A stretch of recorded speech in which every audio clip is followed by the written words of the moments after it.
C'est ma CAN à moi, c'est à peu près quotidiennement un tour d'horizon de la CAN. Jusqu'ici, on était dans l'historique, tout ce qui nous a amené jusqu'ici, jusqu'en 2024 pour la CAN 2023. Finesse. Et maintenant, on rentre dans la CAN. C'est commencé, c'est ma CAN à moi, 4e épisode.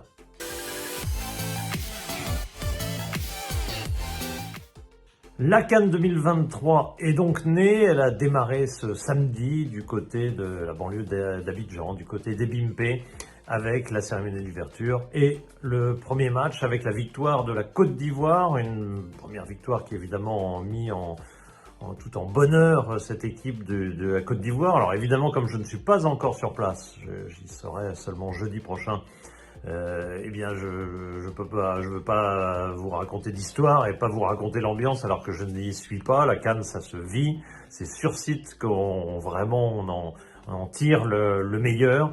Et c'est pas seulement en regardant des matchs à la télévision. Ça, je dirais que c'est la partie la moins agréable presque d'une vision de la CAN. L'essentiel, ça se passe sur le terrain, du vécu de l'intérieur. Et c'est évidemment ce que j'essaierai de partager à travers ma CAN à moi. Donc pour l'instant, on en est à un regard un petit peu extérieur. Petite déception relative sur la fréquentation des stades. On peut espérer mieux, sans doute des problèmes d'organisation, des problèmes de billetterie apparemment. Beaucoup de stades où on nous dit que le stade est totalement réservé.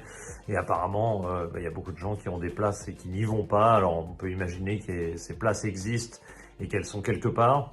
Peut-être réservées dans des ministères. Allez savoir exactement comment le parcours des billets est parfois extrêmement difficile. Quand je parle des billets, c'est évidemment la plupart du temps des billets digitaux, donc c'est encore plus compliqué.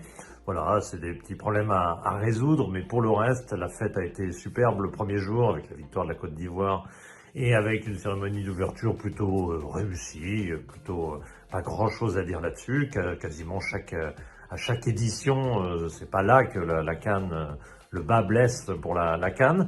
Et puis deuxième journée, là qui est vraiment la deuxième journée sportive, celle de dimanche, a été une journée très sportive avec trois matchs a priori déséquilibrés et qui au contraire ont été ultra équilibrés. Alors on peut expliquer les choses de plein de manières, mais finalement ça ressemble à Qatar 2022, c'est-à-dire qu'on attaque des compétitions sans aucune préparation et que finalement les pays les plus handicapés par le manque de préparation sont bien évidemment les gros pays dont la plupart des joueurs jouent ailleurs, ne jouent pas dans leur pays. C'est pas tout à fait vrai pour l'Égypte, mais c'est très vrai pour le Nigeria, c'est très vrai également pour le Ghana.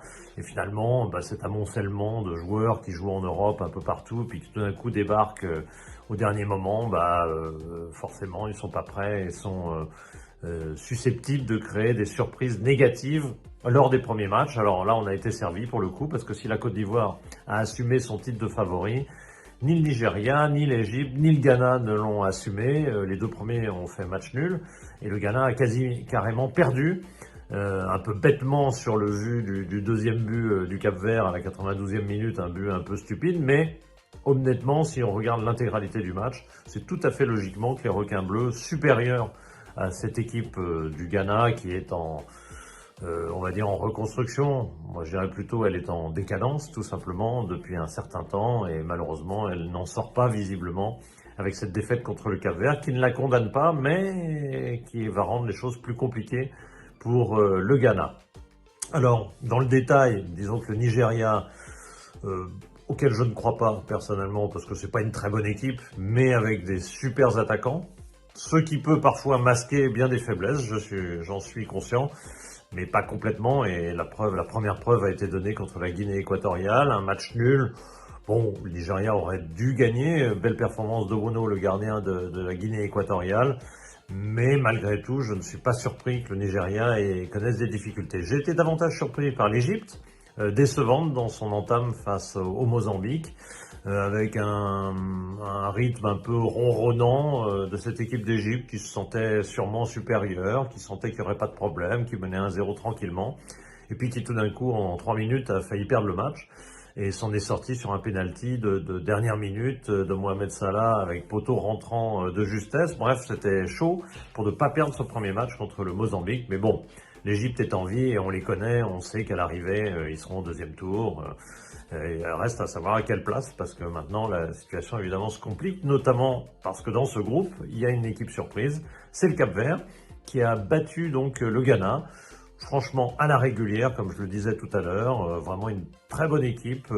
Cabral est excellent devant, à mobiliser toute la défense du Ghana en délicatesse. Et certes, le Ghana, sur les coups de pied arrêtés, aurait pu faire mieux et faire plus la différence que ce seul but de Djikou. Ils auraient pu gagner, arracher ce match. Mais honnêtement, footballistiquement, il n'y a aucun doute que le Cap-Vert a signé une bien meilleure prestation que le Ghana. Pas de contestation sur cette victoire qui rend le deuxième match de ce groupe B absolument fascinant. Ça va être Égypte-Ghana. Alors avec ce système de troisième qui peuvent se qualifier, ce ne sera pas décisif. Le Ghana ne serait pas forcément éliminé, même avec une défaite contre l'Égypte. Mais malgré tout, ce match sera sulfureux au Félicia, au stade Félix Houphouët-Boigny. Superbement rénové, on l'a vu lors des deux matchs d'hier. Superbe pelouse également, qui a parfaitement tenu les deux matchs consécutifs. Voilà, la CAN est née, elle est partie, elle est plutôt bien née. Et on attend évidemment ce lundi l'Algérie, mais aussi surtout le Sénégal, le Cameroun, bref, plein de choses à dire dans l'épisode de demain de ma CAN à moi, in media YouTube.